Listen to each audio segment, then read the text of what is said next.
ജോർജിന് അതൊരു പുതിയ കാര്യമല്ലെങ്കിലും സമൂഹത്തിൽ സ്പർദ്ധയും അസമാധാനവും ഉണ്ടാക്കുന്ന കൊടിയ വർഗീയ വിദ്വേഷ പ്രസ്താവന നടത്തി ജോർജിന്റെ അറസ്റ്റ് ഇന്നും ഉണ്ടായില്ല.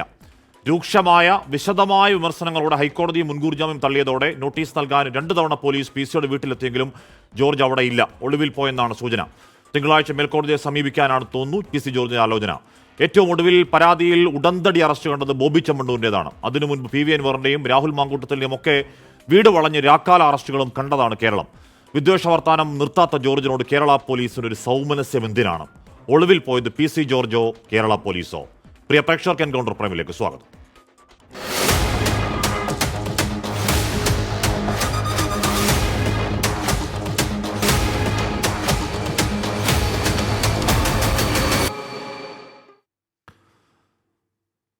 യൂത്ത് ലീഗ് ദേശീയ സെക്രട്ടറി ശ്രീ C.K. ഷാക്കിർ, ശ്രീ റെജി ലൂക്കോസ്, ശ്രീ കെന്നഡി കരിമിങ്കാലായിൽ, ശ്രീ ഷൈജു ആനണി എന്നിവർ ചർച്ചയിൽ. ആദ്യം ഞാൻ ശ്രീ റെജി ലൂക്കോസിലേക്ക് പോകുന്നു. ശ്രീ റെജി ലൂക്കോസ്, താങ്കൾ കേരള ഹൈക്കോടതിയുടെ മുൻകൂർ ജാമ്യം തള്ളിക്കൊണ്ടുള്ള ഉത്തരവ് താങ്കൾ വായിച്ചിട്ടുണ്ട് എന്നാണ് എൻ്റെ ധാരണ.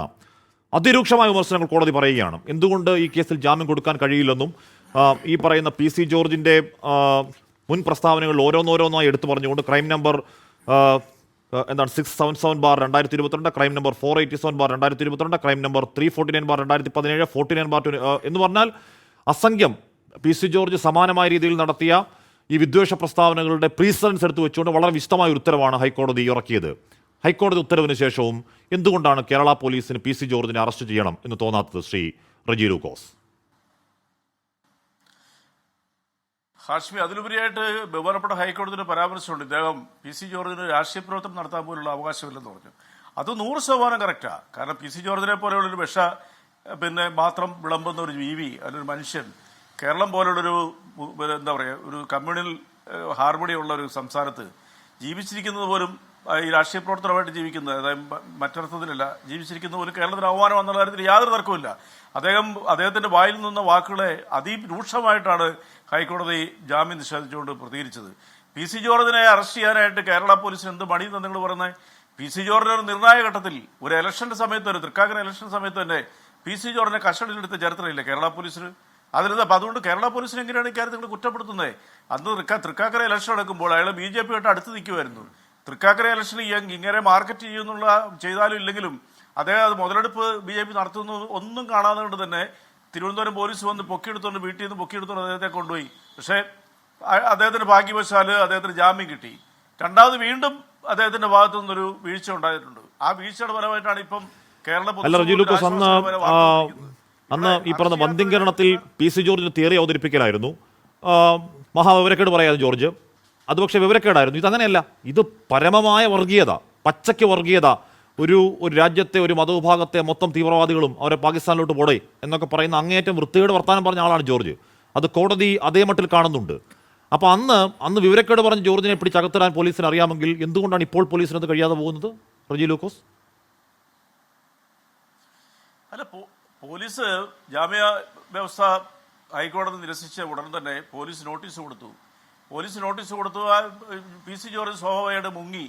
ഇന്നിപ്പോൾ ഞാൻ മനസ്സിലാക്കുന്നതനുസരിച്ച് പി.സി. ജോർജിനെ അറസ്റ്റ് ചെയ്യാനായിട്ടുള്ള ഉന്നത നിർദ്ദേശം അനുസരിച്ച് പോലീസ് പലയിടങ്ങളിൽ ലൊക്കേറ്റ് ചെയ്യുന്നതാണ് എനിക്ക് മനസ്സിലാക്കാൻ പറ്റുന്നത്. പോലീസിന്റെ കാര്യത്തിൽ, പി.സി. ജോർജിന്റെ കാര്യത്തിൽ ഇടതുപക്ഷ സർക്കാർ ഒരു വിട്ടുവീഴ്ച ചെയ്യത്തില്ല. കാരണം അങ്ങനെ ചെയ്യാനായിരുന്നുവെങ്കിൽ ഒരു നിർണായക തെരഞ്ഞെടുപ്പ് സമയത്ത് BJP ചേർന്ന് നിൽക്കുന്ന ഈ മനുഷ്യനെ പിടിച്ച് ജയിലിലിട്ട ചങ്കൂറ്റം കാണിച്ചിട്ടുള്ള കേരള സർക്കാരിന് ഈ കാര്യത്തിൽ എന്താണ് മടി എന്നുള്ളതൊരു നിങ്ങൾ ചോദിക്കേണ്ട ഒരു കാര്യം. ഒരു മടിയുമില്ല, ഒരു സംശയം. ഇവിടെ ഞാനൊരു ഉദാഹരണോടെ പറയാം.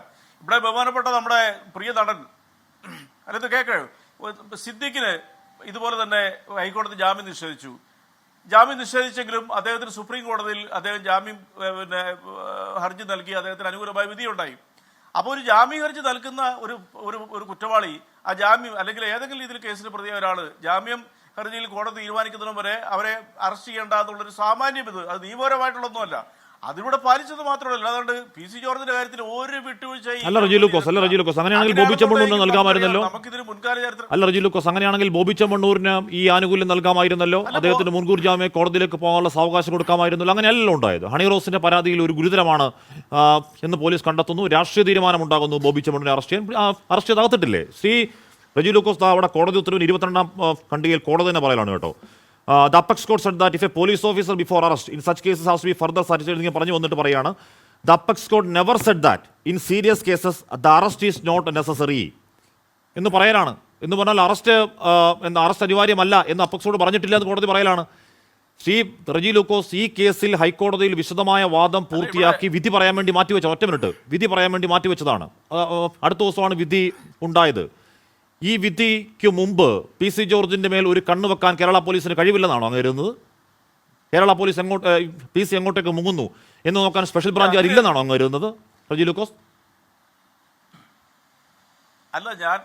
ഞാൻ ഹാഷ്മിയുടെ ചോദ്യത്തിനുള്ള മറുപടി ഇത്രയേ ഉള്ളൂ. പി സി ജോർജിന് ഇതിനു മുമ്പ് ഒരു വിട്ടുവീഴ്ച ചെയ്തിട്ടുണ്ടെങ്കിൽ നിങ്ങൾ ഈ പറഞ്ഞ കാര്യം കറക്റ്റാണ്. പിന്നെ ബോബി ചെമ്മണ്ണൂരിന്റെ കേസ് അത് നമുക്കെല്ലാം അറിയാം. ബോബി ചെമ്മണ്ണൂരിന്റെ പേരിൽ ഒരു പെൺകുട്ടി പിന്നെ പാലാരിവട്ടം പോലീസ് സ്റ്റേഷൻ നേരിട്ട് പരാതി നൽകുന്നു, എഫ്ഐആർ ഇടുന്നു.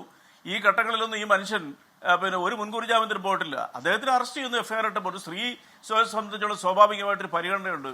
അത് വളരെ ഏതാനും മണിക്കൂറുകൾക്ക് അറസ്റ്റ് ചെയ്തു. ഏതാനും മണിക്കൂറുകൾക്ക് അറസ്റ്റ് ചെയ്തു. മുൻകൂർ ജാമ്യത്തിന് പോകാൻ ബോബി ചെമ്മണ്ണൂരിന് സാവകാശം കൊടുത്തില്ല കേരള പോലീസ്. കേരള പോലീസ് അറിയാത്തവരല്ല. ഇപ്പൊ പി വി അൻവർ നോട്ടീസ് ഇന്ന് പോലീസ് പോയി പി സി ജോർജിന്റെ മക്കൾ കൊടുക്കാൻ പോയി നോട്ടീസ് കൊടുത്താൽ വരാത്ത ആളാണോ P V Anvar? Rahul Mamkootathil notice കൊടുത്താൽ വരാത്ത ആളാണോ രാഹുൽ അല്ലല്ലോ. രണ്ടുപേരെയും പോലീസ് എടുത്ത് എങ്ങനെയാണ് രാക്കാലത്ത് ഭീകരാന്തരീക്ഷം ഉണ്ടാക്കി വീട് വളഞ്ഞ് കുറ്റവാളികളെ പോലെ കൊണ്ടുവന്നവരല്ലേ ശ്രീ റജി ലൂക്കോസ്?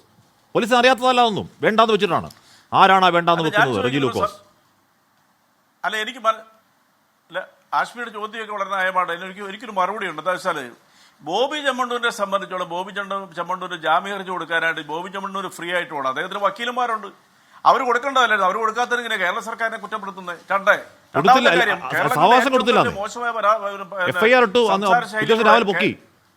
അല്ലല്ല അങ്ങനെയല്ല, അങ്ങനെ നിങ്ങൾ പോലീസ് എഫ്ഐആർ ഇട്ട് പിറ്റേ ദിവസം രാവിലെ പൊക്കി കേട്ടോളൂ. അത് പിറ്റേ ദിവസം രാവിലെ ഒരു ക്രിമിനലിനെ പൊക്കാനായിട്ട് ഒരു ക്രിമിനലിനെ പൊക്കാനായിട്ട് എന്തെങ്കിലും അതിർ വരുമ്പോഴുണ്ടോ? എനിക്കറിയാൻ ചോദിച്ചാൽ കേരളത്തിലെ പൊതുസമൂഹത്തിന് മുമ്പിൽ കേരളത്തിലെ സ്ത്രീകളെ കുറിച്ച് പറഞ്ഞ വാക്കുകൾ പി സിയുടെ കാര്യത്തിൽ എന്താണ് അത് വരുമ്പോൾ ബോബി ചെമ്മണ്ണൂർ പറഞ്ഞതിനേക്കാൾ ഗുരുതരമാണ് പി സി പറഞ്ഞത് എന്ന കാര്യത്തിൽ റജി ലൂക്കോസിന് വ്യത്യാസമുണ്ടോ?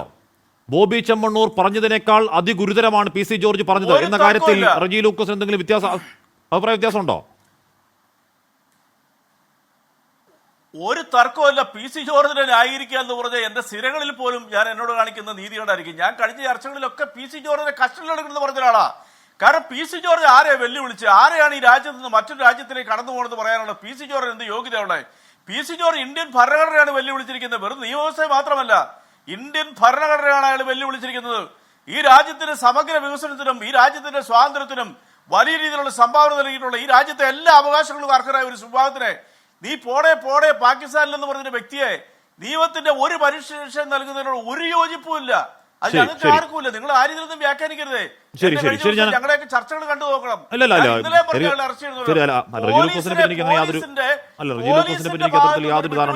മാത്രമേ ഞാൻ തർക്കിക്കുന്നുള്ളൂ.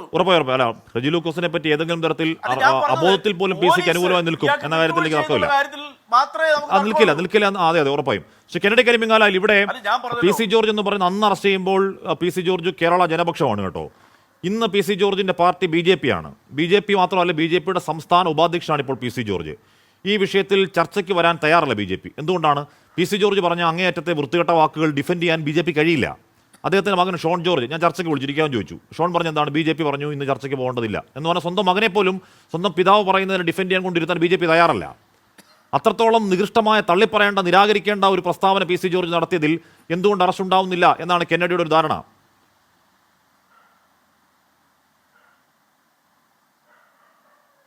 പി സി ജോർജിനെ പിന്തുണയ്ക്കുക എന്ന് പറയുന്നത് എൻ്റെ കടമയല്ല, എൻ്റെ ഉത്തരവാദിത്വവുമല്ല, ഞാൻ അതിലോട്ട് വന്നതുമല്ല.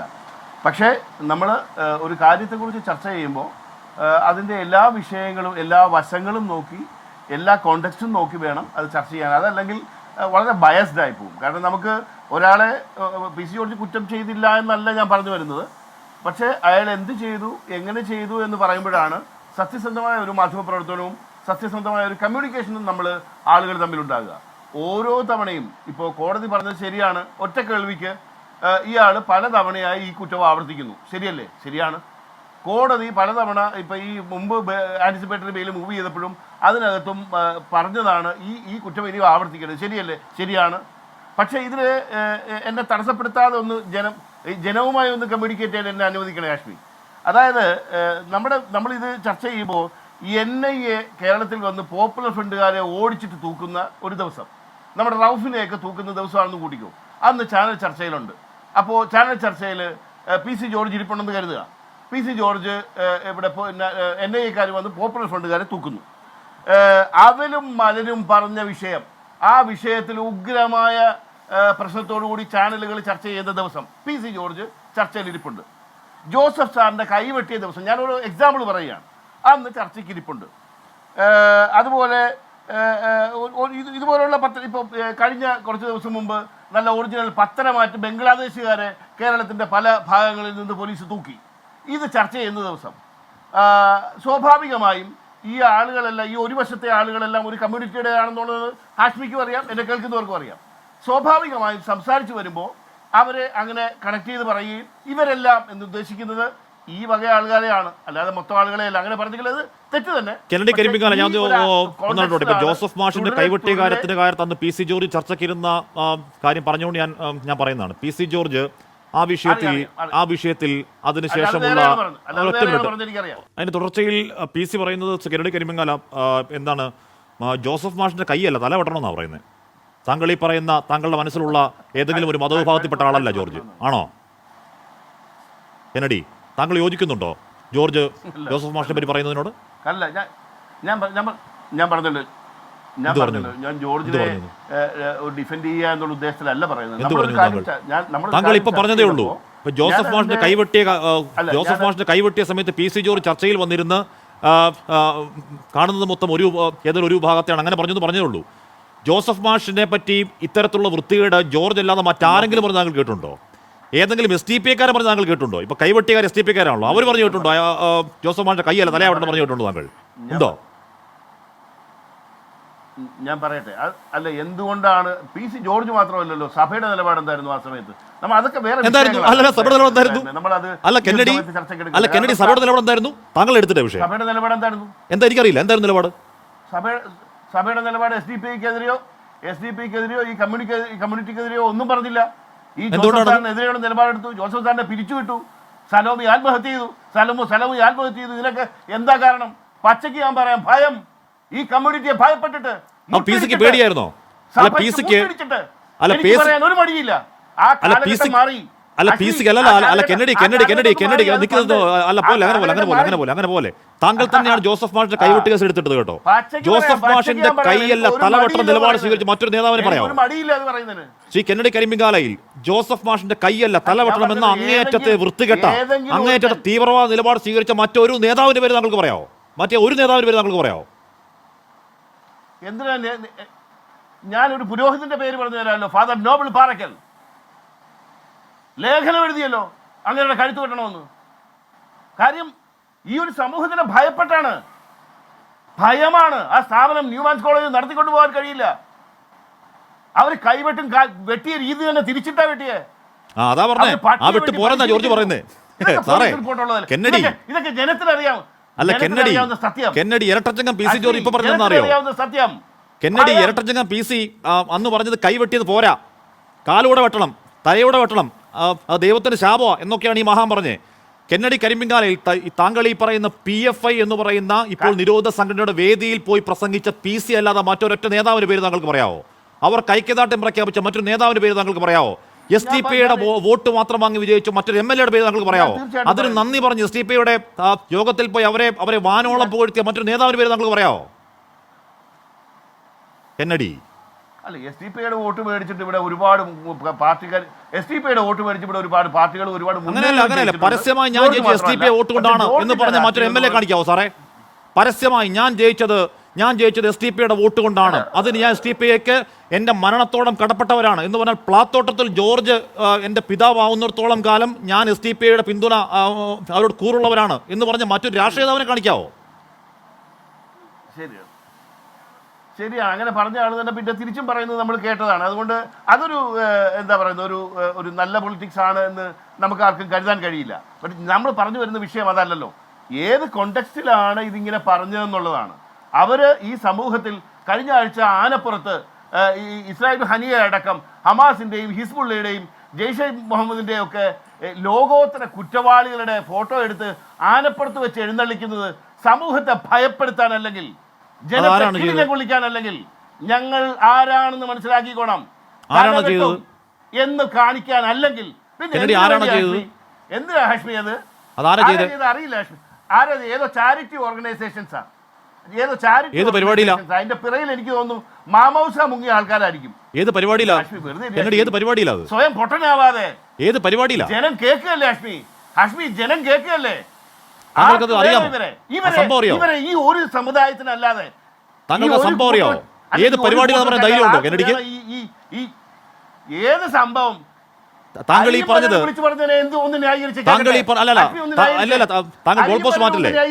ഗോൾ പോസ്റ്റ് മാറ്റല്ലേ? ഗോൾ പോസ്റ്റ് മാറ്റല്ലേ കെന്നഡി? അവിടെ നിൽക്ക്. താങ്കൾ പറഞ്ഞതിൽ അവിടെ നിൽക്ക്. ഈ പറയുന്ന ഹമാസിന്റെ നേതാക്കളുടെ ചിത്രമുയർത്തി ഏത് പരിപാടിയിൽ? കെന്നഡി സ്വയം കുഴിച്ച് അതിലേക്കിറങ്ങി നിൽക്കല്ലേ? കെന്നഡി കരിമ്പിങ്കാല ഈ പറയുന്ന ഹമാസിന്റെ നേതാക്കളുടെ ചിത്രമുയർത്തിയ പരിപാടി ഏതാണ്? ഏത് പരിപാടിയായാലും അത് ആർക്കാണ് അവരോട് താല്പര്യം? ആരാണ് ഉയർത്തിയത് അറിയോ? പൊട്ടനാണോ? ഈ ജനം പൊട്ടന്മാരാണോ? എനിക്ക് താങ്കൾ ചോദിക്കാനുള്ളത് അതാണ് ചോദിക്കാനുള്ളത്. ആ പരിപാടി ഏതാണ്? ഉയർത്തിയത് ആരാണ്? താങ്കൾക്കറിയോ? രാജ്യദ്രോഹ കുറ്റത്തിന് തൂക്കിലേറ്റപ്പെട്ടവന് മയ്യത്ത് നിസ്കാരം നടത്തിയത് ആരാണ്? കെന്നഡി ഇവിടെ താങ്കൾ ഗോൾ പോസ്റ്റ് മാറ്റി കൊണ്ടുപോകല്ലേ? താങ്കൾ എന്നെ പറ്റി പ്രയോഗിക്കാൻ ഉപയോഗിച്ചത് തിരിച്ച് താങ്കളാണെന്ന് ആൾക്കാർ കരുതും. കെന്നഡി, എന്റെ ചോദ്യം, താങ്കൾ പറഞ്ഞു ഹമാസിന്റെ ചിത്രം ഉയർത്തി. ഏത് സ്ഥലത്ത്, ഏത് പരിപാടിയിൽ, ആരുയർത്തി? കെന്നഡിക്കറിയാവോ? സത്യം. ഏത് പരിപാടിയിൽ ആരുയർത്തി താങ്കൾക്കറിയോ? ഏത് പരിപാടിയിലാണെങ്കിലും ഇമാതിരി തെമ്മാടികളുടെ ഫോട്ടോ കൊണ്ട് നടക്കാൻ ഒരു മാത്രമേ കെന്നഡി ഏത് പരിപാടിയിൽ ആരുയർത്തിയെന്ന് താങ്കൾക്കറിയാവോ? വേറെ ആർക്കും ഇവരെ വേണ്ട. ഏത് പരിപാടിയിൽ ആരുയർത്തിയെന്ന് താങ്കൾക്കറിയാവോ? ആർക്കും ഇവരെ വേണ്ട. ഏത് പരിപാടിയിൽ ആരുയർത്തിയെന്ന് താങ്കൾക്കറിയാവോ? വേറെ ഇവരെ വേണ്ട. ഏത് പരിപാടിയിൽ ആരുയർത്തിയെന്ന് താങ്കൾക്കറിയാവോ? കെന്നഡി തൂക്കി അറിയില്ലല്ലോ. അറിയാത്ത കാര്യം പറയണോ? അറിയില്ലല്ലോ അറിയാത്ത കാര്യം പറയണോ? ഉത്തരം ക്ലിയർ. ഓക്കെ, അറിയില്ലല്ലോ കാര്യം, അറിയാത്ത കാര്യം പറയണോ കെന്നഡി? വെറുതെ അറിയാത്ത കാര്യം വെറുതെ എന്തെങ്കിലും പറയണോ? വെറുതെ എന്തെങ്കിലും പുലമ്പിയിട്ട് പോകാമോ കെന്നഡി? അറിയാത്ത കാര്യമോ പറഞ്ഞ? എന്നാ ഞാൻ പറയുന്നു, ഏത് പരിപാടിയിലാണ് ഉയർത്തിയത്? ഏത് പരിപാടിയിലാണ് ഉയർത്തിയത്? ഏത് പരിപാടിയിൽ ഉയർത്തിയത് കെന്നഡിക്ക് അറിയാവോ?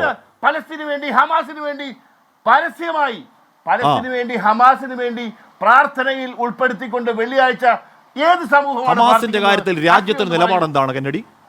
പള്ളികളുടെ മുന്നിൽ ഹമാസ് രാജ്യത്ത് നിരോധ സംഘടനയാണോ കെന്നഡി? മുന്നിൽ ബോർഡ് ഇരിക്കുന്നത് ഞാൻ എന്റെ കണ്ണുകൊണ്ട് കണ്ടു. കെന്നഡി, ഹമാസ് രാജ്യത്ത് ബാൻഡ് ഓർഗനൈസേഷൻ ആണോ? ഞാൻ കണ്ടു. കെന്നഡി, ഹമാസ് ഇന്ത്യയിൽ ബാൻഡ് ഓർഗനൈസേഷൻ ആണോ? ഒരിക്കലുമല്ല. ഒരിക്കലുമല്ല. യുഎന്നിന്റെ കീഴിലുള്ള ഹമാസ് നമ്മൾ ജീവിക്കുന്ന രാജ്യത്ത് ബാൻഡ് ഓർഗനൈസേഷൻ ആണോ? പ്രവർത്തനങ്ങളാണ് അവർ ചെയ്യുന്നത്. നമ്മൾ ജീവിക്കുന്ന ഈ രാജ്യത്ത് ഹമാസ് ബാൻഡ് ഓർഗനൈസേഷൻ ആണോ? ബന്ധം ഉണ്ടാക്കാൻ പോവാ. അപ്പൊ ബി.ജെ.പിക്ക് ഹമാസോട് എന്തെങ്കിലും ബന്ധമുണ്ടോ? കേന്ദ്രം ഭരിക്കുന്ന ബി.ജെ.പിക്ക് ഹമാസോട് എന്തെങ്കിലും ബന്ധമുണ്ടോ? കെന്നഡി, പറഞ്ഞു പോവല്ലേ. അത് ഫോറിൻ ഡിപ്ലോമസിയുമായി ബന്ധപ്പെട്ട് പല കാരണങ്ങൾ ഉണ്ടാവാം, നമുക്കറിയില്ല. ഫോറിൻ ഡിപ്ലോമസിയുമായി ബന്ധപ്പെട്ടതാണ്. ഇവിടെ താങ്കൾ പറഞ്ഞ ജെയ്ഷ് നമ്മുടെ നിരോധന സംഘടന. താലിബാൻ നല്ല മുതല. ഇപ്പൊ താങ്കൾ പറഞ്ഞ താലിബാൻ ചർച്ച നടത്താൻ പോകുന്നു. നല്ലതാണെന്ന് അഷ്മി പറഞ്ഞു. താലിബാനെ നമ്മൾ ചർച്ച നടത്താൻ പോവാ. കെന്നഡി, താലിബാനെ നമ്മൾ ചർച്ച നടത്താൻ പോവാ. ഇവിടെ താങ്കൾ പറഞ്ഞു ജെയ്ഷിന്റെ കാര്യം പറഞ്ഞു. ജെയ്ഷ് നിരോധ സംഘടന രാജ്യത്ത്. അതുപോലെ ഹമാസ് നിരോധ സംഘടനയാണോ? ഹമാസുമായി ബന്ധപ്പെട്ട് ഇന്ത്യയുടെ നിലപാട് എന്താണ്? ഹമാസുമായി ബന്ധപ്പെട്ട് വിദേശ വേദികളിൽ ഇന്ത്യ സ്വീകരിക്കുന്ന നിലപാട് എന്താണ്? കെന്നഡി, ആദ്യം അത് പഠിച്ചിട്ട് വാ, എന്നിട്ട് നമുക്ക് തൃത്താല പറയാം. ശ്രീ ഷൈജു ആന്റണി, ഇവിടെ സുപ്രീം കോടതിയിലടക്കം എന്നെ പഠിക്കുന്നതിന് മുമ്പ് ഹാഷ്മി അത് പഠിച്ചിട്ട് വാ. ലോകവീക്ഷണം ഉണ്ടാവണം. എക്സാക്ട്ലി അതിന് എനിക്ക് പറയാനുള്ളത്. രാജ്യവീക്ഷണം ഉണ്ടാവണം, ലോകവീക്ഷണം ഉണ്ടാവണം. മാധ്യമപ്രവർത്തൻ, ഒരു നല്ല മാധ്യമപ്രവർത്തൻ, രാജ്യവീക്ഷണം ഉണ്ടാവണം, ലോകവീക്ഷണം ഉണ്ടാവണം. ആദ്യം അത് പഠിച്ചിട്ട് വാ കെന്നഡി, എന്നിട്ട് നമുക്ക് തൃത്താല പറയാം. ഇന്ത്യയിൽ നിരോധിച്ചിട്ടില്ലാത്തതുകൊണ്ട് ഹമാസ് ചാരിറ്റി സംഘടനയാണെന്ന് ഹഷ്മി പറഞ്ഞു. ഹമാസിന്റെ കാര്യത്തിൽ കേന്ദ്ര നിലപാട് എന്താണ് കെന്നഡി? താങ്കൾക്ക് അറിയാവോ? പ്രവർത്തനമാണ് ഹമാസ് നടത്തുന്നത്. ഹമാസിന്റെ കാര്യത്തിൽ കേന്ദ്ര നിലപാട് എന്താണ് കെന്നഡി? അങ്ങേക്ക് അറിയുമോ? മാസങ്ങളുള്ള കുഞ്ഞിന്റെ ശവം ഹമാസിന്റെ കാര്യത്തിൽ കേന്ദ്ര നിലപാട് എന്താണ് കെന്നഡി? എന്തുകൊണ്ടാണ് അത്ര ക്രൂരന്മാരാണെങ്കിൽ രാജ്യത്ത് നിരോധിക്കാത്തത്? ആ സംഘടന ഇവിടെ എന്തുകൊണ്ടാണ് നിരോധിക്കാത്തത്? ഇവിടെ ന്യായീകരിക്കാൻ ഹഷ്മിക്ക് കഴിയില്ല. അല്ല, കെന്നഡിക്ക് മറുപടിയില്ല. എന്തുകൊണ്ടാണ് രാജ്യം നിരോധിക്കാത്തത്? എനിക്കാണോ മറുപടി ഇല്ലാത്ത അശ്വിക്കാണോ? എന്തുകൊണ്ടാണ് രാജ്യം നിരോധിക്കാത്തത്? എന്തുകൊണ്ടാണ്? ഡിപ്ലോമസിയാണ്, ഇന്റർനാഷണൽ ഡിപ്ലോമസിയുടെ ഭാഗം. എന്താണ് ഒരു ഭീകര സംഘടന നിരോധിക്കുന്നത്? ഇന്റർനാഷണൽ ഡിപ്ലോമസി എന്താണ് ഒരു ഭീകര സംഘടന നിരോധിക്കാത്തതാണോ ഇന്റർനാഷണൽ ഡിപ്ലോമസി? നമ്മൾ താലിബാനെ അംഗീകരിക്കാൻ പോലെ അല്ല കെന്നഡി, താങ്കൾ തന്നെ പറയുന്നു ഇത് ഭീകര സംഘടനയാണെന്ന് പറയുന്നു. ആ ഭീകര സംഘടനയെ രാജ്യത്ത് നിരോധിക്കാത്ത ഇന്റർനാഷണൽ ഡിപ്ലോമസി ആണോ? ആണ്. ഏത് രീതിയിലുള്ള ഡിപ്ലോമസി? എന്ത് ഡിപ്ലോമസി? ആയിരിക്കാന്നാ പറയുന്നത്. ആ ഡിപ്ലോമസി ഒന്നുമല്ല. കാലാകാലങ്ങളിൽ രാജ്യം ഒരൊറ്റ മിനിറ്റ് അല്ല കെന്നഡി, താങ്കൾ ചരിത്രം പഠിക്കണം. താങ്കൾ ചരിത്രം പഠിക്കണം. കാലാകാലങ്ങളിൽ ഇന്ത്യക്ക് പലസ്തീൻ കോസുമായി എന്താണ് ഇന്ത്യയുടെ നിലപാട്? ഹമാസ് എന്ന് പറയുന്നത്, ഹമാസ് അവിടെ നടത്തുന്ന പ്രവർത്തനങ്ങൾ ഇന്ത്യ കാണുന്നത് എങ്ങനെയാണ്? അന്താരാഷ്ട്ര വേദികളിൽ ഹമാസുമായി ബന്ധപ്പെട്ട വിവരങ്ങളിൽ രാജ്യം സ്വീകരിക്കുന്ന നിലപാട് അത് BJP ഭരിക്കുമ്പോഴും കോൺഗ്രസ് ഭരിക്കുമ്പോഴും എന്തൊക്കെയാണ്? ഞാൻ അയച്ചു തരാം, ഞാൻ വിശദമായിട്ട് ഞാൻ അയച്ചു തരാം.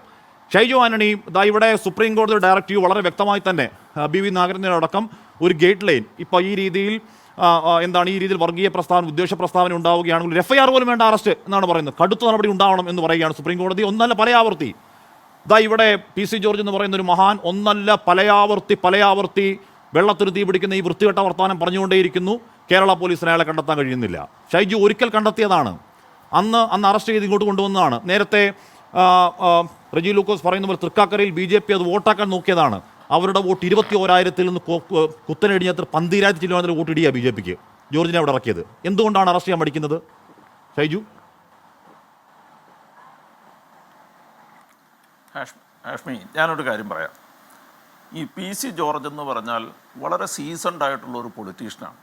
കേരളത്തിലുള്ള 3 മുന്നണികളിലും UDF-ലും LDF-ലും BJP-യിലും ഒരേപോലെ സജീവമായി പ്രവർത്തിച്ച ഒരു രാഷ്ട്രീയ നേതാവിനെ കണ്ടുപിടിക്കാൻ തന്നെ വലിയ ബുദ്ധിമുട്ടാണ്. 10-35 കൊല്ലക്കാലം MLA ആയിരുന്ന ഒരു മനുഷ്യനാണ് അദ്ദേഹം. വെറുതെ ഒരു ഹെയ്റ്റ് സ്പീച്ച് പറയും എന്ന് വിശ്വസിക്കാൻ എനിക്ക് ബുദ്ധിമുട്ടാണ്. അദ്ദേഹം ഒരു ഹെയ്റ്റ് സ്പീച്ച് പറഞ്ഞിട്ടുണ്ടെങ്കിൽ ആ ഹെയ്റ്റ് സ്പീച്ചിന് പുറകിൽ കൃത്യമായ അജണ്ട ഉണ്ടാകും. അദ്ദേഹം BJP-യുടെ കേരളത്തിലെ ഉപാധ്യക്ഷനാണ്. അങ്ങനെ ഉപാധ്യക്ഷനായിരിക്കുന്ന ഒരാൾ ഒരു ഹെയ്റ്റ് സ്പീച്ച് പറയുന്നു എന്ന് പറയുന്നത് അത്ര നിസ്സാരമായ ഒരു കാര്യമല്ല. ഞാൻ അതിന് വളരെ സിമ്പിളായ ഒരു കണക്ക് പറയാം. BJP ഉപാധ്യക്ഷൻ എന്ന് പറഞ്ഞ എന്റെ തെറ്റിദ്ധാരണ പറഞ്ഞാണ്. അദ്ദേഹത്തിന് ചുമതല കൊടുത്തിട്ടില്ല എന്നിങ്ങനെ ഒരാൾ പറയുന്നുണ്ട്. ഞാൻ ഒന്ന് ക്ലാരിഫൈ ചെയ്യാം. എന്തായാലും ഞാൻ പിൻവലിക്കുകയാണ്. BJP ഉപാധ്യക്ഷനാണോ എന്ന് എനിക്ക് ഉറപ്പില്ല. ഓക്കെ, ഞാനത് ഹാഷ്മി പറഞ്ഞത് കേട്ടിട്ടാണ് ഞാനത് പറഞ്ഞത്. ഓക്കെ, എന്തായാലും BJP അംഗമാണല്ലോ. ഞാൻ പറഞ്ഞത് ഒരൊറ്റ കാര്യം ഇങ്ങനെ ആലോചിക്കുക. 2023 മുതൽ 24 വരെ ഇന്ത്യയിലുണ്ടായിരുന്ന ഹെയ്റ്റ് സ്പീച്ചുകൾ, വിദ്വേഷ പ്രസംഗങ്ങളുടെ ഇൻക്രീസ് എന്ന് പറയുന്നത് 74.4%. വിദ്വേഷ പ്രസംഗങ്ങൾ, ഇന്ത്യയിലുണ്ടായ വിദ്വേഷ പ്രസംഗങ്ങളുടെ ഇൻക്രീസ് 74.4%. അതിൽ 98.5% ഹെയ്റ്റ് സ്പീച്ചസ് ഉണ്ടായിരിക്കുന്നത് മുസ്ലിങ്ങൾക്കെതിരാണ്. ഇത് ദ ഇന്ത്യൻ ഹെയ്റ്റ് ലാബ് എന്ന് പറഞ്ഞ വെബ്സൈറ്റിൽ കയറിയാൽ നിങ്ങൾക്ക് അതിൻ്റെ വിശദമായ റിപ്പോർട്ട് കിട്ടും. 79.9% ഈ ഹെയ്റ്റ് സ്പീച്ചുകൾ നടത്തിയത് മുഴുവനും BJP-യുടെ നേതാക്കളാണ്. അങ്ങനെ BJP-യുടെ നേതാക്കൾ ഹെയ്റ്റ് സ്പീച്ച് നടത്തിയപ്പോൾ ഉത്തർപ്രദേശിൽ 242, മഹാരാഷ്ട്രയിൽ 210, മധ്യപ്രദേശിൽ 98. അങ്ങനെ അവർ ഈ സ്ഥലങ്ങളിൽ ഇത്രയും ഹെയ്റ്റ് സ്പീച്ചുകളാണ്, വിദ്വേഷ പ്രസംഗങ്ങളാണ് ഉണ്ടായത്. ദ ഹെയ്റ്റ് ലാബ് എന്ന് പറഞ്ഞ ഒരു അന്താരാഷ്ട്ര സംഘടനയുണ്ട്. പ്രൊഫസർ മാത്യു വില്യംസ് എന്ന് പറയുന്നയാളാണ് ദ സയൻസ് ഓഫ് ഹെയ്റ്റ് എന്ന് പറഞ്ഞ പുസ്തകം എഴുതിയ വളരെ പ്രശസ്തമായൊരു പുസ്തകമാണ്. BBC അതിനെക്കുറിച്ച് ഡോക്യുമെൻ്ററിയൊക്കെ ചെയ്തിട്ടുണ്ട്. എന്താണ് വിദ്വേഷത്തിൻ്റെ പുറകിൽ, വിദ്വേഷ പ്രസംഗങ്ങൾ എങ്ങനെ വിധ്വംസക പ്രവർത്തനങ്ങളായി മാറുന്നു എന്നതിനെക്കുറിച്ച് ആധികാരികമായ പഠനം നടത്തിയതാണ്. അതിൻ്റെ ചുവട് പിടിച്ചുള്ളതാണ് ദ ഇന്ത്യൻ ഹെയ്റ്റ് ലാബ്. ഞാൻ പറഞ്ഞത് അതിനകത്തെ കാര്യങ്ങൾ മുഴുവൻ നിങ്ങൾ വായിച്ചു നോക്കുക. എന്തുകൊണ്ടാണ് വിദ്വേഷ പ്രസംഗങ്ങൾ ഇത്രമാത്രം ശക്തമായൊരു സംഭാവനയായി ഇന്ത്യൻ പൊളിറ്റിക്സിൽ അത് ബാധിച്ചു എന്ന് ഒരു പൊളിറ്റിക്കൽ പാർട്ടി കണ്ടുപിടിച്ചിരിക്കുന്നു. അതവർക്ക് പൊളിറ്റിക്സിൽ ഗുണമുണ്ടാക്കി എന്ന് കണ്ടുപിടിച്ചിരിക്കുന്നു. ആ ഹെയ്റ്റ് സ്പീച്ചുകൾ ഉണ്ടാക്കിയ ഓരോ സംസ്ഥാനങ്ങളുടെയും ഹെയ്റ്റ് സ്പീച്ചുകളുടെ കണക്കുകൾ എടുത്തിട്ട് ആ കണക്കുകളിൽ പിന്നീടുണ്ടായ ഇലക്ഷനിയറിങ്ങിൽ അത് എങ്ങനെ ബാധിച്ചു എന്നവർ വളരെ കൃത്യമായി ആസൂത്രിതമായി മനസ്സിലാക്കിയിരിക്കുന്നു. ദ ഹെയ്റ്റ് ലാബ് പറയുന്നത് അന്താരാഷ്ട്ര തലത്തിൽ ഒരു സമൂഹവും വിദ്വേഷ പ്രചാരണത്തിനെതിരല്ല. ഇന്ത്യയിൽ അത് ക്രിസ്ത്യാനിയും മുസ്ലിമുമാണെങ്കിൽ ബംഗ്ലാദേശിൽ അത് ഹിന്ദുവാണ്, മറ്റൊരു സ്ഥലത്ത് സിഖാണ്, മറ്റൊരു സ്ഥലത്ത് വേറെ വല്ലവരുമാണ്, അല്ലെങ്കിൽ ജൂതന്മാരാണ്. അങ്ങനെ ഒരു സമുദായവും ഹെയ്റ്റ് സ്പീച്ചിനെതിരല്ല. ലോകമെമ്പാടും ഇത്തരം ഹെയ്റ്റ് സ്പീച്ചുകൾ നടക്കുന്നുണ്ട്. പക്ഷേ ഹെയ്റ്റ് സ്പീച്ചുകൾ പ്രസക്തമല്ലാത്ത ചില സംസ്ഥാനങ്ങളുണ്ട്, ചില സമൂഹങ്ങളുണ്ട്. അത്തരമൊരു സമൂഹമാണ് കേരളം. ആ സമൂഹത്തിനകത്ത് വളരെ ആസൂത്രിതമായി ഒരു വിദ്വേഷ പ്രസംഗം നടത്തുകയും ആ വിദ്വേഷ പ്രസംഗത്തിൻ്റെ പുറകെ പിന്നീട് ചില അടുത്ത മത നേതാക്കളെ കൊണ്ട് ആദ്യം പറയിപ്പിക്കുക, അതിനുശേഷം രാഷ്ട്രീയ നേതാക്കളെ കൊണ്ട് പറയിപ്പിക്കുക, അതിനുശേഷം ചില സാംസ്കാരിക നേതാക്കളെ കൊണ്ട് പറയിപ്പിക്കുക. ഇതെല്ലാം പറഞ്ഞതിന് ശേഷം ദ ഹെയ്റ്റ് ലാബ് പറയുന്നൊരു സാധനമുണ്ട്. അത് ഡീ ഇൻഡിവിജ്വലൈസേഷൻ എന്നാണ്, ഡീ ഹ്യൂമനൈസേഷൻ എന്നാണ്. ഡീ ഇൻഡിവിജ്വലൈസേഷൻ എന്ന് പറഞ്ഞാൽ അതൊരു വ്യക്തിയെ ബാധിക്കുന്നതല്ല, ഒരു സമൂഹത്തെ അപ്പാടെ തള്ളിക്കളയാൻ പ്രേരിപ്പിക്കും. മനുഷ്യൻ്റെ മനസ്സ്, ഈ ക്രിമിനോളജിസ്റ്റ് പറയുന്നത് മനുഷ്യൻ്റെ മനസ്സിനെ അങ്ങനെ പ്രേരിപ്പിക്കും, ഒരു സമൂഹത്തെ അപ്പാടെ തള്ളിക്കളയാൻ പ്രേരിപ്പിക്കും. ഡീ ഇൻഡിവിജ്വലൈസേഷനാണ്, ഡീ ഹ്യൂമനൈസേഷനാണ്. ഇവർ മനുഷ്യർ പോലുമല്ല എന്ന് തോന്നത്തക്ക രീതിയിൽ ഈ വിദ്വേഷ പ്രസംഗങ്ങൾ ഓരോ മനുഷ്യരുടെയും മനസാക്ഷിയെ ബാധിക്കും. അങ്ങനെ ബാധിക്കുന്ന ഒരു സമയത്ത് ഇത്രമേൽ പക്വത കാണിക്കേണ്ട ഒരു MLA ആയിരുന്ന ഒരാൾ, ഇത്ര സജീവ രാഷ്ട്രീയത്തിൽ ഇത്രമേൽ പക്വത കാണിക്കേണ്ട ഒരാൾ അത്തരമൊരു പ്രവർത്തനത്തിന് മുതിർന്നു എന്നുണ്ടെങ്കിൽ, അതിനെ കോടതി ശരിവച്ചിട്ടുണ്ടെങ്കിൽ 24 മണിക്കൂർ പോലും കൊടുക്കാതെ അദ്ദേഹത്തെ അറസ്റ്റ് ചെയ്ത് സമൂഹത്തിന് മുന്നിൽ മാതൃക കാണിക്കേണ്ടതാണ് ഈ സർക്കാർ. അതിനകത്തൊരു സംശയമില്ല. ഞാൻ പറഞ്ഞു വന്നത്, എന്തുകൊണ്ടാണ് നമ്മൾ ഇദ്ദേഹത്തിന് വീണ്ടും അപ്പെക്സ് കോർട്ടിൻ്റെ ഡിവിഷൻ ബെഞ്ചിൽ പോകാനായിട്ട് അവസരം നമ്മൾ കൊടുക്കുന്നത്? നമ്മളെന്തിനാണ് അവസരം കൊടുക്കുന്നത്? ഈ കോടതി വിധി എഴുതിയപ്പോൾ തന്നെ ഞാൻ ഈ മുൻകൂർ ജാമ്യം അനുവദിച്ചാൽ സമൂഹത്തിന് ഒരു മോശമായ ചിന്ത നൽകും, അല്ലെങ്കിൽ സന്ദേശം നൽകും എന്ന് കോടതി എഴുതി വെച്ചത് എന്തുകൊണ്ടാണ്? അത് വളരെ കൃത്യമായി ഇന്ന് തന്നെ അറസ്റ്റ് ഉണ്ടാകണമെന്ന കോടതിയുടെ തീരുമാനത്തിൻ്റെ വെളിച്ചത്തിലാണ്. അത്ര കൃത്യമായി കോടതി അത് തീരുമാനിച്ചിട്ടുണ്ടെങ്കിൽ ഇന്നത് അറസ്റ്റ് ചെയ്യണമായിരുന്നു. ഈ ബോബി ചെമ്മണ്ണൂരിന് വക്കീലന്മാരെ വയ്ക്കാമെന്നുണ്ടെങ്കിൽ PC ജോർജിനും വക്കീലന്മാരെ വയ്ക്കാം. PC ജോർജ് അതൊക്കെ വളരെ കൃത്യമായി മാനേജ് ചെയ്തോളൂ.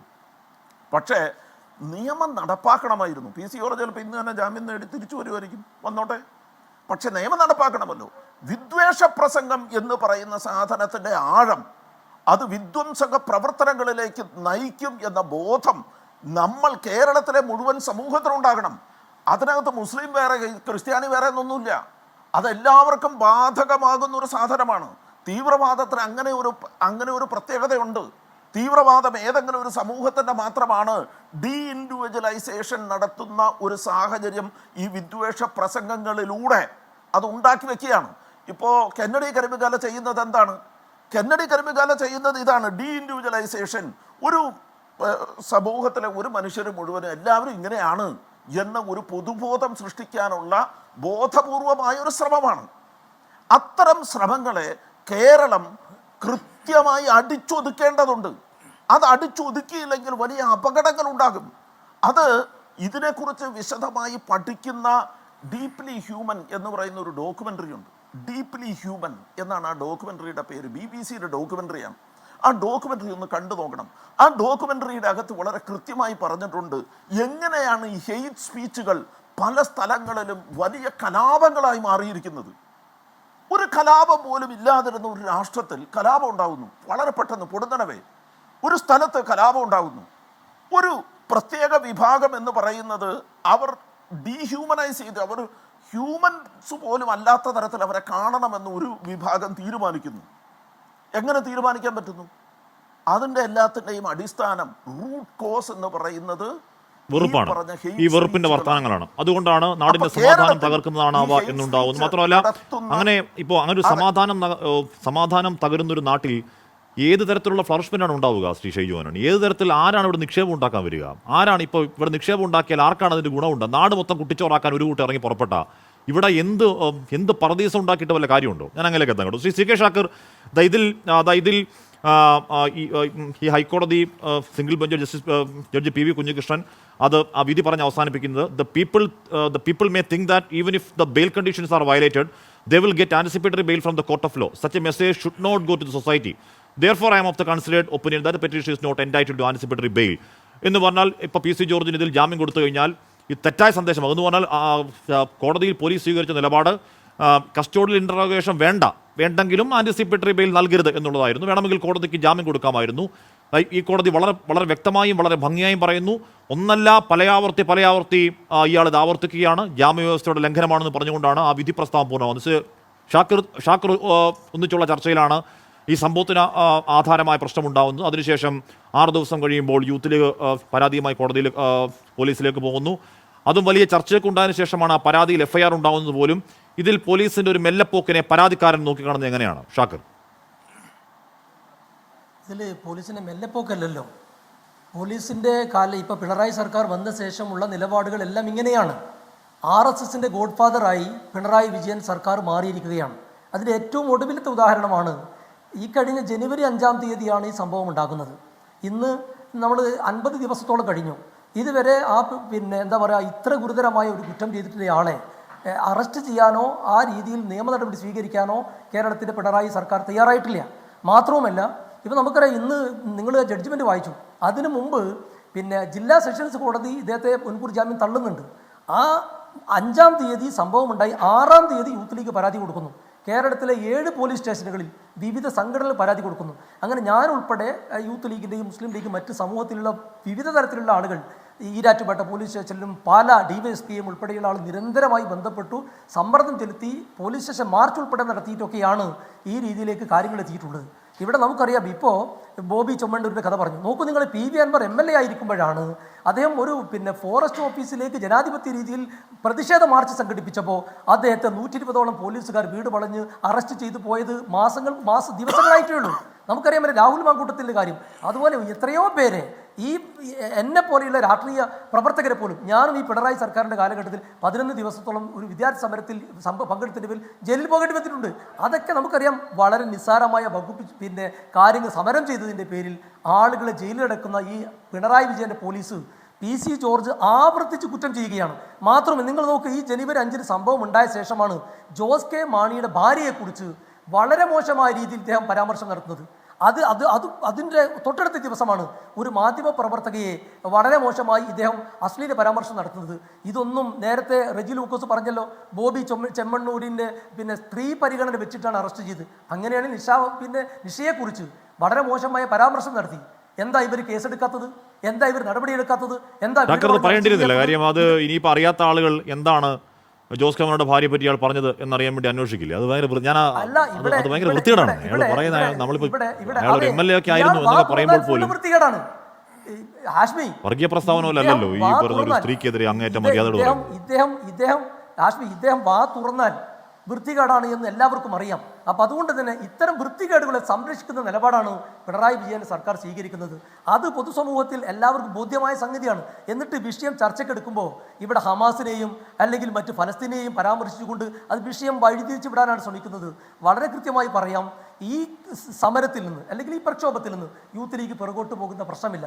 ഇത് PC ജോർജിൻ്റെ ഒരു വ്യക്തിപരമായ വിഷയം മാത്രമല്ല, കാലങ്ങളായി പിണറായി വിജയൻ തുടരുന്ന ഈ RSSന്റെ പാദസേവയുടെ ഒടുവിലത്തെ ഉദാഹരണമാണ് ഈ PC ജോർജിനോട് ഇപ്പോൾ ഇങ്ങനെ കാണിച്ചു കൊണ്ടിരിക്കുന്നത്. ഒരു മണവാളനെ കല്യാണത്തിന് കൂട്ടിക്കൊണ്ട് വരുന്നത് പോലെയാണ് ഇന്ന് പോലീസ് ചെന്നിട്ടുള്ളത്. ഇന്ന് പകല് നേരത്തും യൂത്ത് ലീഗ് ഈ ആവശ്യവുമായി ഈരാറ്റുപേട്ട പോലീസ് സ്റ്റേഷനിൽ പോയിട്ടുണ്ട്. അവർ പറഞ്ഞത് ഇത് DYSP ആണ് കൈകാര്യം ചെയ്യുന്നത്. DYSPയുടെ ഞാൻ ഉൾപ്പെടെയുള്ള ആളുകൾ ബന്ധപ്പെട്ടതാണ്. അദ്ദേഹം വളരെ പക്ഷപാതപരമായി സർക്കാരിന് വേണ്ടി RSSന് വേണ്ടി ഈ കേസ് PC ജോർജിന് വീണ്ടും അനുകൂലമായി നിന്ന് കൊടുക്കുകയാണ്. എന്തുകൊണ്ടാണ് അറസ്റ്റ് ചെയ്യാത്തത്? പോലീസിന് സംവിധാനമില്ല PC ജോർജ് എവിടെയെന്ന് കണ്ടുപിടിക്കാൻ? ഇല്ലല്ലോ. തിങ്കളാഴ്ച ഹാജരാകാമെന്ന് അദ്ദേഹത്തിന് മകൻ പറഞ്ഞിട്ടുണ്ട് എന്ന് ന്യായീകരണമാണ്. ഇതെന്താണ്? നമുക്കറിയാം. ഞങ്ങൾക്ക് ഇത്രയേ പറയാനുള്ളൂ. പിണറായി വിജയൻ്റെ ഈ 8-9 വർഷക്കാലത്തെ നയനിലപാടുകൾ തുടർച്ചയാണ്. RSSകാർക്ക്, സംഘികൾക്ക് അവസരം കൊടുക്കുകയാണ്, സൗകര്യം ചെയ്തു കൊടുക്കുകയാണ്. അതിൻ്റെ ഒടുവിലത്തെ ഉദാഹരണം മാത്രമാണ് ഇത്. മറ്റ് MLA ഉണ്ട്, ബോബി ചെമ്മണ്ണൂരുടെ വിഷയമുണ്ട്, അതുപോലെ രാഹുൽ മാങ്കൂട്ടത്തിനെ അറസ്റ്റ് ചെയ്തുകൊണ്ട് PK ഫിറോസിന്റെ ജാമ്യം റദ്ദ് ചെയ്യിക്കാൻ പോയതുണ്ട് ഉണ്ടല്ലോ. അതൊന്നും ഇവിടെ ചർച്ചയാവുന്നില്ലേ? അല്ലല്ല, അതൊക്കെ അതും പോലീസിന് അറിയാം, ഇതും പോലീസിന് അറിയാം. ഞാൻ എത്താം. ശ്രീ റെജി ലൂക്കോസ്, ഇവിടെ നമ്മൾ സുപ്രീം കോടതി ഈ ഹെയർ സ്പീച്ചിനെ കുറിച്ച് പറയുന്ന ഗൈഡ് ലൈൻ്റെ ഭാഗമായി നിയമ നടപടികൾ ഇടതടവില്ലാതെ അനുസ്യൂതം തുടരണം, അത് ഇടയ്ക്ക് വെച്ച് നിന്നു പോരുത്, FIR ഇട്ടതിന് ശേഷം പ്രതിയെ മൊഴിയെടുക്കാൻ വിളിപ്പിക്കാതിരിക്കരുതെന്നടക്കം അതതിൻ്റെ ചെയിൻ കണക്കെ കണ്ണുപൊട്ടാ തുടരണമെന്ന് കർശനമായ ഭാഷയിൽ സുപ്രീം കോടതി പറഞ്ഞിട്ടുണ്ട്. നമ്മുടെ ചീഫ് സെക്രട്ടറി ഇരിപ്പുണ്ട്. ഇവിടെ സമൂഹത്തിൽ സ്പർദ്ധയുണ്ടാക്കാൻ, നാട്ടിൽ കലാപമുണ്ടാക്കാൻ, നാട്ടിൽ കുത്തിത്തിരിപ്പുണ്ടാക്കാൻ നോക്കിയ ഒരാളെ പറ്റി അത് കേസാവുകയും അത് ഹൈക്കോടതി വരെ പോവുകയും ഹൈക്കോടതിക്ക് അത് ബോധ്യപ്പെടുകയും ഹൈക്കോടതി ബോധ്യപ്പെട്ടതിന്റെ അടിസ്ഥാനത്തിൽ എഴുതി വെച്ച മുൻകൂർ ജാമ്യ ഉത്തരവിൽ അത് ശക്തമായ ഭാഷയിൽ ഊന്നി പറയുകയും ചെയ്ത കേസിൽ ജോർജ് എവിടെയാണ് ശ്രീ റെജി ലൂക്കോസ്? കേരള പോലീസിന് അറിയാത്ത എന്താണ്? ഹാഷ്മി, എനിക്കൊരു അല്പസമയത്തിനാണ് പ്രധാനപ്പെട്ട രണ്ട് കാര്യങ്ങൾ ഈ ചർച്ചയിൽ പറയാനുണ്ട്. ഒന്ന്, സുപ്രീം കോടതി ജസ്റ്റിസ് ജോസഫിന്റെ അടങ്ങുന്ന രണ്ടംഗ ഡിവിഷൻ ബെഞ്ചിന്റെ ഇപ്പം നേരത്തെ താങ്കൾ സൂചിപ്പിച്ചതിന്റെ അതിൽ പ്രത്യേകം പറഞ്ഞൊരു കാര്യമുണ്ട്. ഒരു ടെലിവിഷൻ ചർച്ചകളിലാണെങ്കിൽ പോലും വിദ്വേഷപരമായ രീതിയിൽ മതത്തെയോ അല്ലെങ്കിൽ മതവിദ്വേഷം പറഞ്ഞ അയാളുടെ പേര് നിയമ നടപടി സ്വീകരിക്കണം. അതൊരു ആങ്കർ ആണെങ്കിൽ പോലും ആങ്കർ കേട്ടിട്ട് തടഞ്ഞിട്ടില്ലെങ്കിൽ പോലും നിയമ നടപടി സ്വീകരിക്കണം എന്നാണ് അത് കൃത്യമായിട്ട് പറഞ്ഞിട്ടുണ്ട്. അതൊന്ന്. ഈ ചർച്ചയിൽ പോലും ആ രീതിയിലുള്ള എലമെന്റ്സ് കടന്നു വന്നിട്ടുണ്ട്. ഞാൻ ആഷ്മിയെ കുറിച്ച് എന്നെ പറഞ്ഞു, ആഷ്മി അങ്ങനെ കാണുന്നില്ല, വന്നിട്ടുണ്ട്. നിയമ നടപടികൾക്ക് വേണേൽ സ്വാഭാവികമായിട്ട് എടുക്കാവുന്ന കാര്യമുള്ളൂ. ഇനി രണ്ടാമത്തെ പ്രധാനപ്പെട്ട കാര്യം പറയാം. ഹമാസിനെ ഈ രാജ്യം നിരോധിച്ചിട്ടില്ലെന്ന് മാത്രമല്ല, അമേരിക്കയുടെ ഓസ്ട്രേലിയയുടെ നേതൃത്വത്തിൽ ഹമാസിനെ നിരോധിക്കണമെന്നും പറഞ്ഞുകൊണ്ട് UN ഐക്യരാഷ്ട്രസഭയിൽ പ്രമേയം അവതരിപ്പിച്ചപ്പോൾ ആദ്യം എതിർത്ത രാജ്യം ഏതാണെന്നറിയോ? അത് ഇന്ത്യയാണ്. ചരിത്രത്തിൻ്റെ കാലം മുതൽ തന്നെ ഈ പാലസ്തീൻ ഇസ്രായേൽ ഉണ്ടായ 1948 ശേഷവും ഈ പാലസ്തീൻ ഐക്യദാർഢ്യം പ്രഖ്യാപിച്ച, പ്രത്യേകിച്ച് യാസർ അറാഫത്തിന്റെ കാലം മുതൽ പാലസ്തീന് വേണ്ടിയിട്ട് ലോകരാജ്യങ്ങൾക്കൊപ്പം മുൻപന്തിയിൽ നിന്ന രാജ്യമാണ് ഇന്ത്യ. ഹമാസിനെ ഒരിക്കലും ഒരു തീവ്രവാദ സംഘടനയാണ് ഇന്ത്യക്കാർക്ക് കാണാൻ പറ്റില്ല. ആ സ്ഥിതിക്ക് ഹമാസിന്റെ ഇസ്മായിൽ ഹനിയെ പോലുള്ളവരുടെ പടം വെച്ചുകൊണ്ട് എവിടെയെങ്കിലും ആരെങ്കിലും കാണിച്ചാൽ നിരോധിക്കാത്തൊരു സംഘടനയിൽപ്പെട്ട പ്രവർത്തകരെ മുന്നിൽ നിർത്തിക്കൊണ്ട് ഒരു സമൂഹം മുഴുവൻ ഇത്തരക്കാരാണെന്ന് പറഞ്ഞാൽ നിയമ നടപടിയാണ് അതിന്റെ പ്രതിഫലനം എന്ന് പറഞ്ഞാൽ യാതൊരു തർക്കമില്ല കാര്യത്തിൽ. പിന്നെ എന്നോട് പ്രിയപ്പെട്ട ഷാക്കിറോട് പറഞ്ഞതിന് മറുപടി പറയാം. ഷാക്കിർ ചരിത്രം പഠിക്കണം. ആദ്യമായിട്ട് നിങ്ങൾ മനസ്സിലാക്കണം, ശശികല എന്നും പറയുന്ന ഒരു ഹിന്ദുത്വ തീവ്രവാദി കേരളത്തിൽ മനസ്സുന്നുണ്ട്. അവര് നിങ്ങളുടെ ഭരണകാലത്ത് 2012-ലും 2013-ലും കേരളത്തിൽ തുപ്പിയ വിഷങ്ങള് ഇവിടെ സകല മാധ്യമങ്ങൾ അന്ന് അവരെ എന്തുകൊണ്ട് നിയമ നടപടി സ്വീകരിക്കില്ല എന്ന് പറഞ്ഞു നിങ്ങൾ അരങ്ങിയില്ല. എന്നാൽ ഈ ശശികല പോലീസ് സ്റ്റേഷനിൽ കയറ്റി. ആരാന്നറിയോ? ശബരിമല സഭയുടെ സീസണിൽ അവിടെ നടത്തിയ വൃത്തികെട്ട സമരങ്ങളുടെ പേരിൽ സാക്ഷാൽ കെ സുരേന്ദ്രൻ അന്ന് ജനറൽ സെക്രട്ടറി ആയിരുന്നു, അറസ്റ്റ് ചെയ്ത് ജയിലിലിട്ട് ഈ സർക്കാർ. അങ്ങനെയാണെന്നുണ്ടെങ്കിൽ കേന്ദ്ര സർക്കാർ ഇന്ത്യയിൽ ഭരിക്കുന്ന BJP സർക്കാരിനെ ഭയപ്പെട്ടുകൊണ്ട് അവരുടെ സംസ്ഥാനത്ത് സമുന്നതനായ നേതാവിനെ അറസ്റ്റ് ചെയ്യേണ്ട ചങ്കൂറ്റുണ്ടായിരുന്നോ? ആ ചങ്കൂറ്റം കാണിച്ചവരല്ലേ ഇടതുപക്ഷം എന്ന് പറയുന്നത്. പിന്നെ PC ജോർജിനെ എന്ത് ആനുകൂല്യം കാണിച്ചതാ പറഞ്ഞേ? ഞാൻ ഷാക്കിറിന്റെ വികാരത്തോടൊപ്പം നിൽക്കുന്ന ആളാണ്, ഒരു തർക്കമില്ല കാര്യത്തിൽ. അത് ഞാൻ ഇനിയിപ്പോ പ്രത്യേകിച്ച് പറയേണ്ട കാര്യമില്ല. പക്ഷെ അയാൾക്ക് എന്ത് ആനുകൂല്യം നൽകി സംസ്ഥാന സർക്കാർ? ആനുകൂല്യം എന്ന് പറഞ്ഞാൽ ആനുകൂല്യം ഇയാൾ പറയുന്ന ഇത്തരത്തിലൊരു വൃത്തികേട് പറയുന്നു. ആ വൃത്തികേട് നാട് മൊത്തം അല്ലെങ്കിൽ കാണേണ്ടവരൊക്കെ കാണുന്നു. അതിനുശേഷം ഇപ്പോൾ സുപ്രീം കോടതി അത്തരത്തിൽ പരാതി വേണ്ട FIR ഇടാൻ എന്ന കൃത്യമായ ഗൈഡ് ലൈൻ കയ്യിലിരിക്കെ പരാതിക്ക് വേണ്ടി കാത്തിരിക്കുന്നു. 6 ദിവസം കഴിയുമ്പോഴേക്കും യൂത്ത് ലീഗ് ഒരു പരാതി കൊടുക്കുന്നു. ആ പരാതിയിൽ പിന്നെയും 2 ദിവസം കഴിഞ്ഞ് കേസെടുക്കുന്നു. കേസെടുത്തതിന് ശേഷം പിന്നെയും വെയിറ്റ് ചെയ്യുന്നു. വെയിറ്റ് ചെയ്ത് ഏതെങ്കിലും തരത്തിൽ മൊഴിയെടുക്കാനോ തെളിവെടുക്കാനോ ഈ പ്രതിഭാഗത്ത് നിൽക്കുന്ന ആളെ വിളിക്കുന്നില്ല പോലീസ്. അതിനുശേഷം ഇയാൾ ജില്ലാ കോടതിയിലേക്ക് പോകുന്നു. ജില്ലാ കോടതി ജാമ്യാപേക്ഷ തള്ളുന്നു. പിന്നെയും വെയിറ്റ് ചെയ്യുന്നു. ഹൈക്കോടതിയിലേക്ക് പോകുന്നു. ഹൈക്കോടതി കർശന വ്യവസ്ഥയിൽ ജാമ്യാപേക്ഷ തള്ളുന്നു. പിന്നെ വെയിറ്റ് ചെയ്യാൻ നമ്മൾ സുപ്രീം കോടതിയിലേക്ക് പോകാൻ. എല്ലാവർക്കും കൊടുക്കുന്ന ആനുകൂല്യമാണോ ശ്രീ റെജി ലൂക്കോസ്? ഞാൻ ഓക്കെ ആണെങ്കിൽ എന്നെ അകത്തിടക്കില്ലേ? നിങ്ങളൊന്ന് മനസ്സിലാക്കുക, കേരളത്തിന്റെ ചരിത്രത്തിൽ ഹെയ്റ്റ് സ്പീച്ചേഴ്സിനെ ഞാനെന്ന് സംസാരിക്കേണ്ട സുഹൃത്തെ, ഞാൻ ഇത്ര തന്നെ ഉണ്ടായിരിക്കുമല്ലായിരുന്നു. നിങ്ങൾ അത് കഴിഞ്ഞിട്ട് പറയൂ. പിന്നെ എതിരെ ഇത്രയ്ക്ക് നിയമ നടപടി സ്വീകരിച്ച് ജയിലിലിട്ട അകത്തിട്ട ഒരു സർക്കാരിനെ PC ജോർജിന്റെ പേരിൽ ഇപ്പോൾ രണ്ടാമത് വീണ്ടും നിങ്ങൾ ഇങ്ങനെ എടുത്ത് അലക്കുക എന്നുള്ളത് നിങ്ങൾക്ക് എങ്ങനെയാണ് ഈ ഗവൺമെന്റിനെ പഴി പറയാന്നുള്ള ഒറ്റ ലക്ഷ്യം മാത്രമേ ഉള്ളൂ. ഇതേ PC ജോർജിന്റെ ഒരു നിർണായക ഘട്ടത്തിൽ കേരളത്തിലെ പല മാധ്യമങ്ങളും വന്നിവിടെ പുലമ്പി. എന്താ പുലമ്പിയത്? ആ പുലമ്പൽ ഇതായിരുന്നു, PC ജോർജിനെ നിർണായക ഘട്ടത്തിൽ അറസ്റ്റ് ചെയ്തു, അത് BJPക്ക് ഒരു വലിയ രീതിയിലുള്ള പ്രചരണം കാഴ്ചവെക്കും. ഞാനത്ര അന്നൊക്കെ ഡെയിലി ചർച്ചയിലുള്ള ആളാ. അതൊന്നും ഈ ഗവൺമെന്റ് നോക്കിയില്ല. ഈ സർക്കാർ അവിടെ ഒരു ഹിന്ദു പാർലമെന്റിൽ വെച്ച് ഇദ്ദേഹം നടത്തിയ അതൊന്നും ഇവിടെ പറയാൻ പറ്റത്തില്ല. വിദ്വേഷ പ്രസംഗങ്ങൾ ഒരു സമൂഹത്തിനെതിരെ പറഞ്ഞപ്പോൾ ഈ സർക്കാർ അയക്കെതിരെ നിയമ നടപടി സ്വീകരിച്ചു. ഒരു ഹൈക്കോടതിയുടെ മുൻകൂർ ജാമ്യത്തിൽ വന്നയാൾ പോയിട്ടില്ലായിരുന്നു. അയാളുടെ വീട്ടിൽ വന്ന് പൊക്കിക്കൊണ്ടുപോയി ഈ ഗവൺമെന്റ്. അങ്ങനെ ഒരു ഗവൺമെന്റ് വേണ്ടിട്ട് നിങ്ങൾ ഇനി സർക്കാർ ഇവിടെ അന്നത് ചെയ്ത ഗവൺമെന്റ് ഇന്നത് ചെയ്യാത്തത് എന്താ? അന്ന് അയാൾ ജനപക്ഷവും ഇന്ന് അയാൾ BJP ആണെന്നത് പോലെ സർക്കാരിന് പ്രശ്നം ഉണ്ടാക്കേണ്ട കാര്യമുണ്ടോ? പോലീസിന് പ്രശ്നം ഉണ്ടാക്കേണ്ട കാര്യമുണ്ടോ? അന്ന് ജനപക്ഷത്തിരുന്നുകൊണ്ട് അദ്ദേഹം BJP-യുടെ സഹയാത്രികൻ തന്നെയായിരുന്നു. അല്ലല്ല ഇപ്പോഴാണ്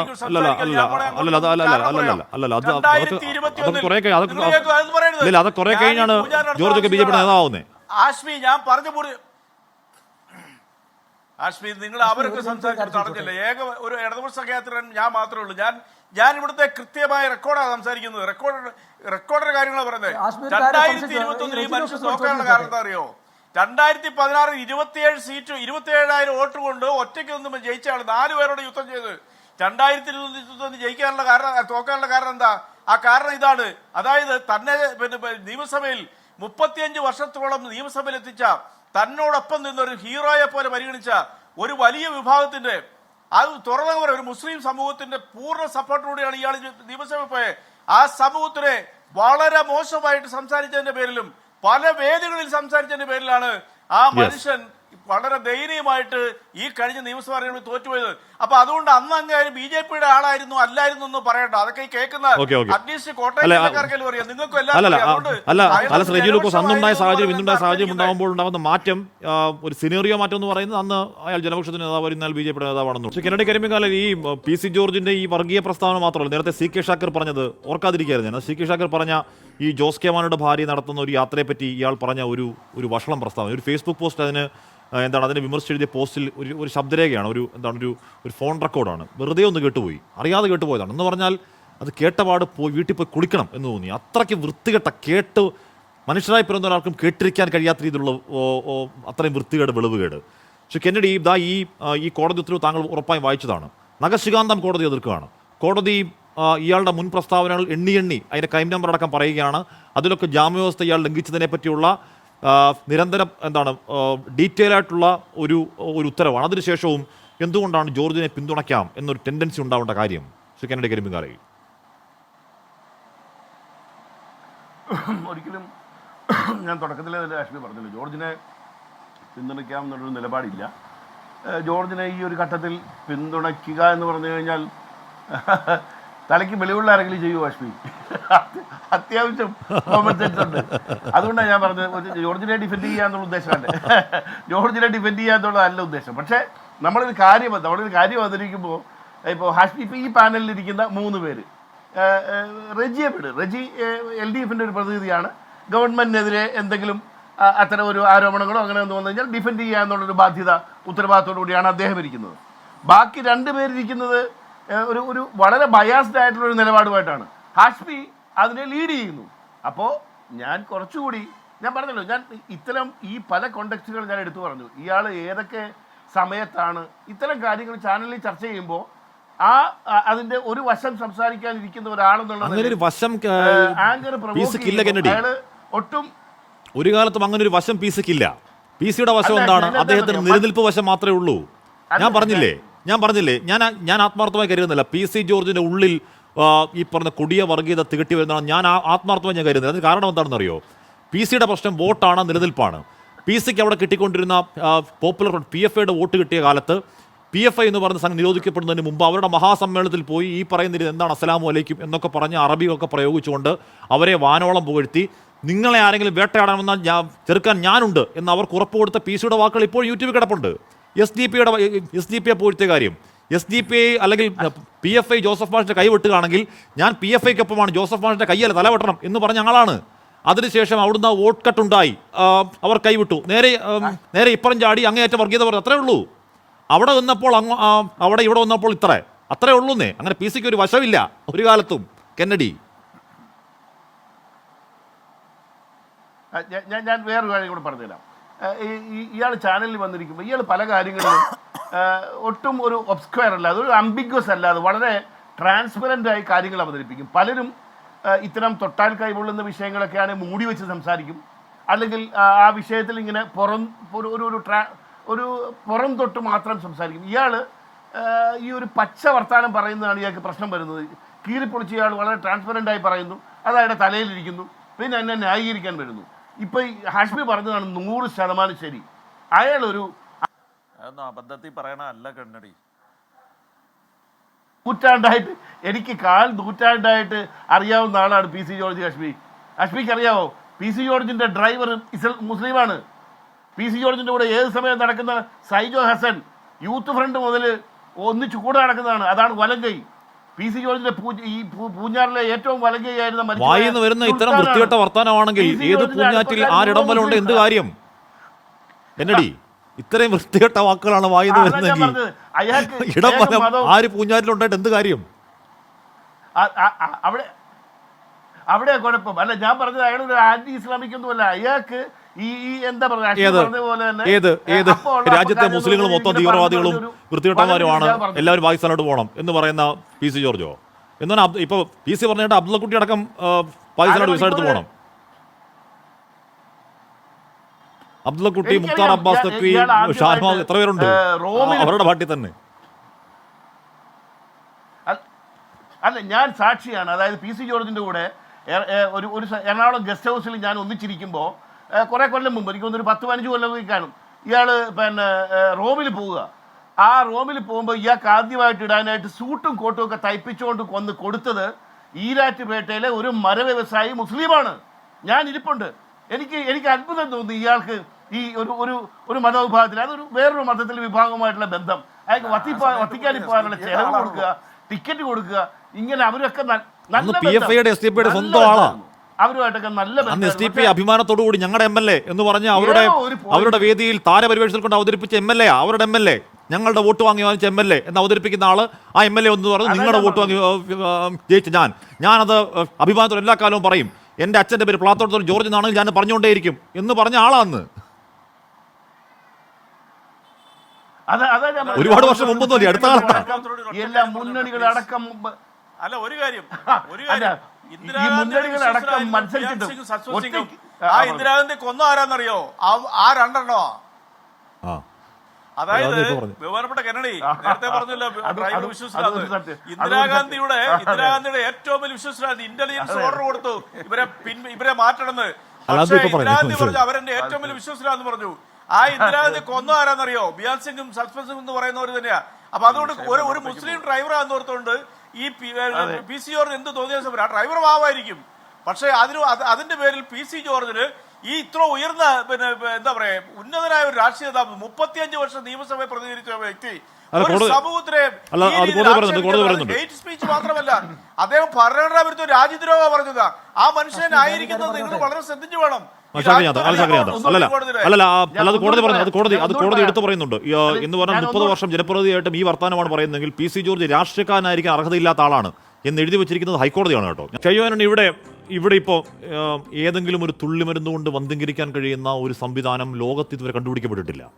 അപ്പോൾ അത് ചായയിൽ ഇപ്പോൾ നേരത്തെ ഈ പറഞ്ഞ കെന്നഡി പറഞ്ഞ കോട്ട് കൊണ്ടുകൊടുത്ത മരമുതലാളി അടക്കം ചായയിൽ തെറ്റിച്ചു കൊടുക്കുന്നു ആണ് അന്ന് പ്രസംഗിച്ചത്. അത് ജോർജിന് അറിയാത്തതല്ലോ, അങ്ങനെ അത് സാധ്യമല്ലെന്ന് അറിയാത്തതല്ലോ എന്ന് പറഞ്ഞാൽ വർഗീയത പറയുമ്പോൾ അതിന് അങ്ങേയറ്റം അടിക്കുക എന്നുള്ളതാണ് ജോർജിൻ്റെ രീതി.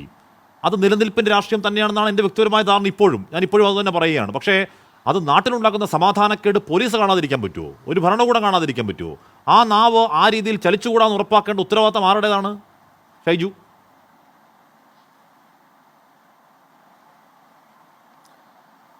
ഹാഷ്മി, ഞാനൊരു കാര്യം പറയാം. ഈ പി സി ജോർജിനെ സംബന്ധിച്ചിടത്തോളം പി സി ജോർജ് ഇത് ചെയ്ത് ഒരൊറ്റ കാര്യം ആലോചിച്ചാൽ മതി. ഇന്ത്യ ഒരു ഹിന്ദു രാഷ്ട്രമാക്കണം എന്ന് കേരളത്തിൽ പ്രസംഗിച്ച ആദ്യ രാഷ്ട്രീയ നേതാവ് പി സി ജോർജാണ്. പി സി ജോർജാണ് പ്രസംഗിച്ചത്. ഇന്ത്യ ഒരു ഹിന്ദു രാഷ്ട്രമാക്കണം എന്ന് പ്രസംഗിച്ച ആളാണ്. ഇവിടെ എന്തെങ്കിലും സംഭവിച്ചോ? ആരും ഒന്നും വേണ്ടിയില്ലല്ലോ.